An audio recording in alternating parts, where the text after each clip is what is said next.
ശ്രീ ശങ്കുട്ടിദാസ്, ഈ മലയാള മാധ്യമങ്ങളൊന്നും ഈ ഒരു വിഷയം അറിഞ്ഞതായി പോലും ഭാവിക്കുന്നില്ല.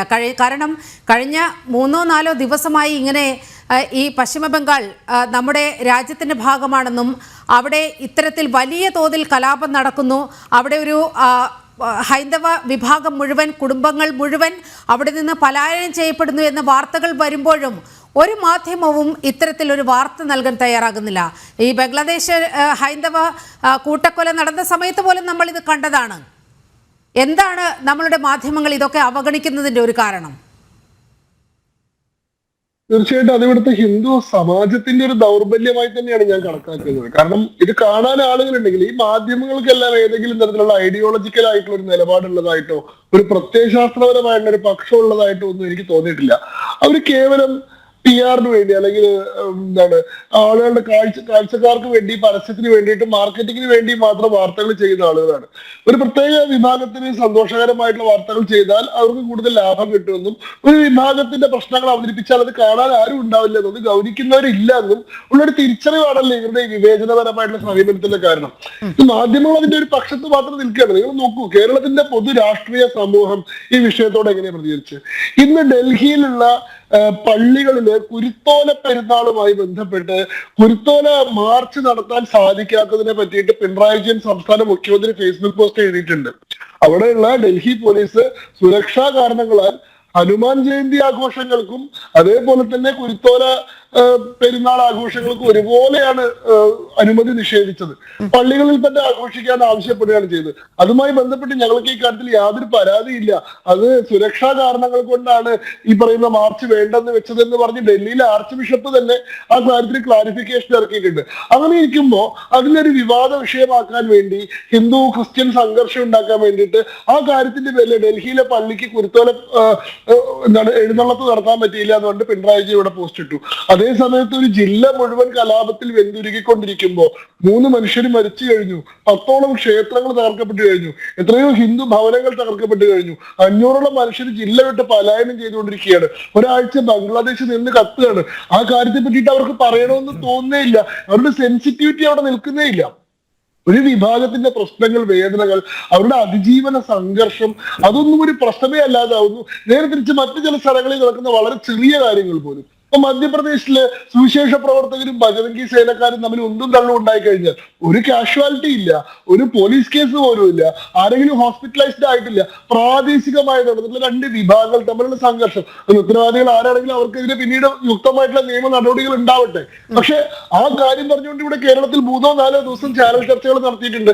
കാരണം എന്താ, കേരളത്തിൽ ഒരു ഹിന്ദു ക്രിസ്ത്യൻ ഐക്യം ഉണ്ടായി വരികയാണോ എന്ന് ഈ കൂട്ടർക്ക് എല്ലാവർക്കും ആശങ്കയുണ്ട്. വഖഫ് നിയമം പാസ്സായിട്ടുള്ള പശ്ചാത്തലത്തിൽ അതിൽ മുനമ്പം ജനതയുടെ ഒരുപാട് കാലത്തെ ഒരു ആശങ്ക പരിഹരിക്കപ്പെട്ട സാഹചര്യത്തിൽ KCBC ഉൾപ്പെടെയുള്ള ആളുകൾ അത് BJPക്ക് നന്ദി പറഞ്ഞിട്ടുള്ള സാഹചര്യത്തിൽ ഒരു ഐക്യം ഉണ്ടായി വരികയാണ്. അപ്പൊ അതിനെ ടോർപിഡോ ചെയ്യണം, അതിനെ തകർക്കണം. അതിനു വേണ്ടിയിട്ട് ഓരോ ദേശങ്ങളിൽ നടക്കുന്ന ക്രിസ്ത്യൻ സമൂഹത്തിനെതിരായിട്ടുള്ള ചെറിയ ചെറിയ സംഭവങ്ങളെ പോലും ഊതി വീർപ്പിച്ചുകൊണ്ട് 3-4 ദിവസം വാർത്തയാക്കുന്നുണ്ട്.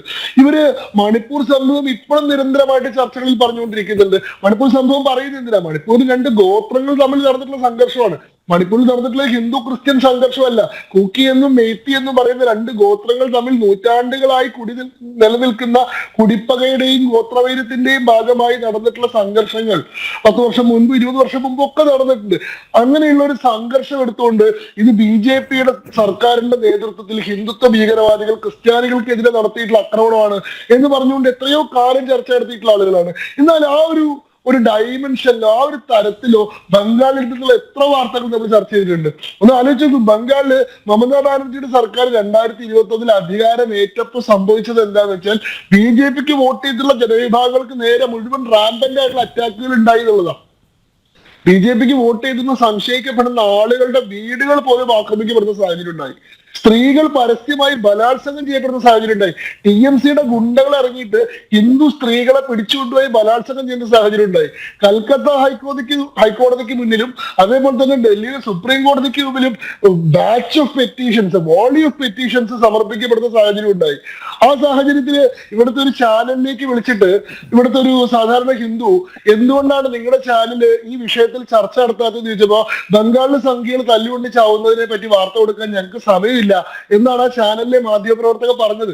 അതിന്റെ ഫോൺ റെക്കോർഡിംഗ് പിന്നീട് പുറത്തു വരികയും അത് വലിയ വിവാദമൊക്കെ അപ്പൊ ഇതാണ് ഇവിടുത്തെ സെൻസിറ്റിവിറ്റി. ഹിന്ദുക്കൾക്കെതിരെ നടക്കുന്ന കലാപങ്ങൾ എന്ന് പറയുന്നത് സംഘികൾക്കെതിരെ നടക്കുന്നതാണ്, അതിനെ ഗൗനിക്കേണ്ട ആവശ്യമില്ല എന്നതും. എന്നാൽ മറ്റൊരു സമുദായത്തിന് നേരെ തുറിച്ചു നോക്കി എന്നോ ഉള്ളി എന്നൊക്കെ പറയുന്നത് തന്നെ ന്യൂനപക്ഷ വേട്ടയാണ്, ജനാധിപത്യം അപകടത്തിലാണ്, ഭരണഘടന തുറങ്കിലടക്കപ്പെട്ടു എന്നൊക്കെ പറഞ്ഞിട്ട് അതിനെ പെരുപ്പിച്ച് അതിനെ ഗ്ലോറിഫൈ ചെയ്ത് വലിയ പ്രശ്നമാക്കുകയും ചെയ്യാണ്.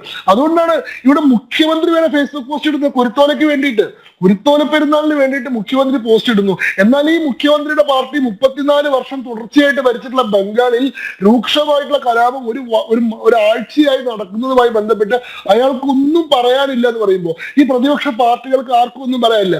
സേനാപതിയോട് വളരെ എളുപ്പത്തിൽ അങ്ങോട്ട് കൈ ഒഴിഞ്ഞു. എന്താ മമതാ ബാനർജി പറയുമ്പോൾ ഇന്ത്യ അലയൻസിലൊക്കെ ആണെങ്കിലും അവരുടെ വഴിക്ക് പോകുന്ന ആളാണ്, ഞങ്ങളുടെ നിയന്ത്രണത്തിൽ നിൽക്കുന്ന അല്ലാതെ. അങ്ങനെയാണെങ്കിൽ പിന്നെ ഇന്ത്യ അലയൻസ് അവരെ പുറത്താക്കിക്കൂടെ? അങ്ങനെ ചെയ്യാമല്ലോ. നിങ്ങളൊന്നും പറയുന്നത് കേൾക്കാത്ത സ്വന്തം ഇഷ്ടപ്രകാരം പ്രവർത്തിക്കുന്ന അലയൻസിന്റെ യാതൊരു മര്യാദകളും പാലിക്കാത്ത ഒരു ഏകാധിപതിയെ കൂട്ടിച്ചേർത്തുകൊണ്ട് ഞങ്ങളൊരു അലയൻസ് എന്ന് പറയുന്നതിൽ എന്താ അർത്ഥം? ഇനി നേരെ നിലയ്ക്ക് നോക്കിക്കഴിഞ്ഞാൽ ഇങ്ങനെയല്ലാത്ത ആരാ നിങ്ങളുടെ അലയൻസിലുള്ളത്? സ്വന്തം നിലയ്ക്ക് പ്രവർത്തിക്കുന്നവരും മുന്നണി മര്യാദകൾ പാലിക്കാത്തവരും അവരവരുടെ സൗകര്യം വന്നാൽ മാത്രം ഇന്ത്യ മുന്നണിയെ മാനിക്കുകയും അല്ലാത്തപ്പോ ഇന്ത്യ മുന്നണിയെ മാനിക്കാത്തവരുമായിട്ടുള്ള ആളുകളല്ലേ ഈ INDA മുന്നണിയുടെ ആകെ ഉള്ളത്. അതിലുള്ള CPIM കേരളത്തിൽ കോൺഗ്രസുമായിട്ട് ഒന്നിച്ച് തെരഞ്ഞെടുപ്പ് നേരിടാൻ തയ്യാറാണോ? കേരളത്തിൽ INDA മുന്നണിയുടെ പ്രധാനമന്ത്രി സ്ഥാനാർത്ഥിയായ രാഹുൽ ഗാന്ധി വന്നപ്പോ അവർക്കെതിരെ സ്ഥാനാർത്ഥിയെ നിർത്തി മത്സരിച്ചവരല്ലേ CPIM? ആ CPIM അല്ലേ നിങ്ങളുടെ കൂടെ ഉള്ളത്? തമിഴ്നാട്ടിലെ DMKയും സ്റ്റാലിനും കോൺഗ്രസ് പറയുന്നതിനനുസരിച്ച് പ്രവർത്തിക്കുന്ന ആളുകളാണോ? അവരോട് ഏതെങ്കിലും കാര്യത്തിൽ ഒരു കാര്യം പറഞ്ഞ് നടപ്പാക്കാൻ നിങ്ങൾക്ക് സാധിക്കുമോ?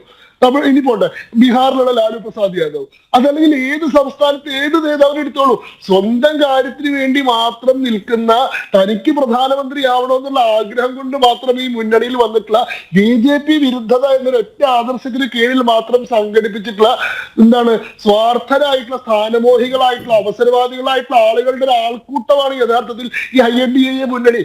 INDA മുന്നണിയിലുള്ള ഒരാൾ നിങ്ങൾ പറഞ്ഞാൽ കേൾക്കില്ല എന്ന് പറയുന്നതിൽ അത്ഭുതമൊന്നുമില്ല. പക്ഷെ ഒരു മര്യാദ അവരോടൊരു പ്രസ്താവന നടത്താൻ നിങ്ങൾക്ക് ആവശ്യപ്പെടാനോ?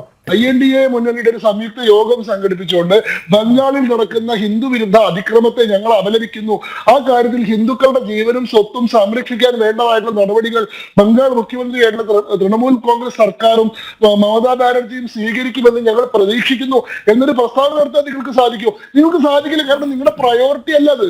അതേ സമയത്ത് മറ്റേ ഉത്തർപ്രദേശിൽ ഏതെങ്കിലും ഒരു ഹിന്ദു ആഘോഷത്തിന്റെ ഭാഗമായിട്ട് മുസ്ലിം സമൂഹത്തിലെ ഏതെങ്കിലും ഒരു വ്യക്തിക്ക് നേരെയാണ് ആക്രമണം നടന്നിരുന്നെങ്കിൽ നിങ്ങൾ ഈ പറയുന്ന INDA മുന്നണിയിൽ 28 ആൾക്കാർ ഒന്നിച്ചു കൂടിയിട്ട് അന്ന് അതിനെതിരെ പ്രസ്താവന പുറപ്പെടുവിക്കും. കാരണം ഹിന്ദുക്കൾക്കെതിരെ നടക്കുന്ന അതിക്രമങ്ങളൊന്നും ഒരു പ്രശ്നമേ അല്ല. അവർ അത്തരത്തിലുള്ള അതിക്രമങ്ങളൊക്കെ സ്വീകരിക്കാൻ അങ്ങനെ അതിനൊക്കെ യോഗ്യരായിട്ടുള്ള ആളുകളാണ്. നേരെ തിരിച്ച് ന്യൂനപക്ഷത്തിന്റെ സംരക്ഷണത്തിലാണ് മതേതരത്വത്തിന്റെ മർമ്മം ഇരിക്കുന്നത് എന്ന വളരെ വികലമായിട്ടുള്ളൊരു മതേതര ബോധം വെച്ച് പുലർത്തുന്ന രാഷ്ട്രീയ പ്രസ്ഥാനങ്ങളും അവർ നിയന്ത്രിക്കുന്ന പൊതുബോധവും ആ പൊതുബോധത്തിനനുസരിച്ച് പ്രവർത്തിക്കുന്ന മാധ്യമങ്ങളും ഉണ്ടാകുമ്പോ ആ മാധ്യമങ്ങൾ ഒരിക്കലും ബംഗാളി ചർച്ചയില്ല.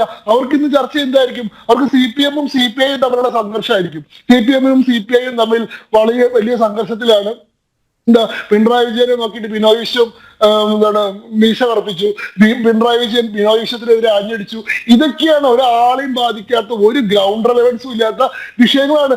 ആയിരക്കണക്കിന് മനുഷ്യരുടെ ജീവന്റെ പ്രശ്നം അവർക്കൊരു പ്രശ്നമല്ല.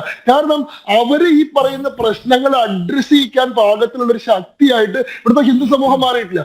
മുസ്ലിം സമൂഹം 28% ഉള്ളൂ. പക്ഷെ അവരുടെ പ്രശ്നങ്ങൾ എല്ലാ മാധ്യമങ്ങളെ കൊണ്ട് ഏറ്റെടുപ്പിക്കാനും എല്ലാ രാഷ്ട്രീയക്കാരെ കൊണ്ട് ഏറ്റുപറയിപ്പിക്കാനും പറ്റുന്ന ഒരു ഡോമിനന്റ് ഫോഴ്സ് ആയിട്ട് പൊതുബോധത്തെ. അതെ ശങ്കുട്ടിദാസ്, അപ്പം ചേർത്ത് പറയേണ്ട ഒരു കാര്യം, സിദ്ദിഖാപ്പന്റെ കാര്യം കൂടി ഒന്ന് പരാമർശിച്ചു പോകണം.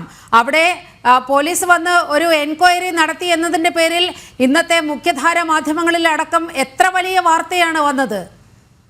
അതെ. മാത്രമല്ല സിദ്ദിഖാപ്പന്റെ വീട്ടിൽ എൻക്വയറി നടത്താൻ പോലീസ് അദ്ദേഹത്തിന് മുൻകൂർ അനുമതി മേടിച്ചു അദ്ദേഹത്തിന്റെ അടുത്ത്. പിന്നെ എന്തിനാണ് ഈ പരിശോധന നടത്തുന്നത് എനിക്ക് മനസ്സിലായിട്ടില്ല. അതായത് ഞങ്ങൾ അങ്ങയുടെ വീട്ടിൽ വന്നിട്ട് ഇത്ര മണിക്ക് ഒരു പരിശോധന നടത്തിക്കോട്ടെ എന്ന് ചോദിച്ചു. വേറെ നേരെ കാത്തു നിന്നിട്ട് അവര് വന്നില്ല കൊണ്ട് അദ്ദേഹം പരാതി പറഞ്ഞിട്ട് ഫേസ്ബുക്കിൽ പോസ്റ്റ് ചെയ്തിരിക്കുന്നു. ഇത് വളരെ വിചിത്രമായിട്ടുള്ള ഒരു ഞാൻ പറയുന്നത് എന്താ വെച്ചാൽ ഇത് യഥാർത്ഥത്തിൽ നമുക്ക് ആരെങ്കിലും പഴിചാരിക്കൊണ്ട് ഒഴിയാൻ കഴിയുന്ന ഒരു പ്രശ്നമല്ല.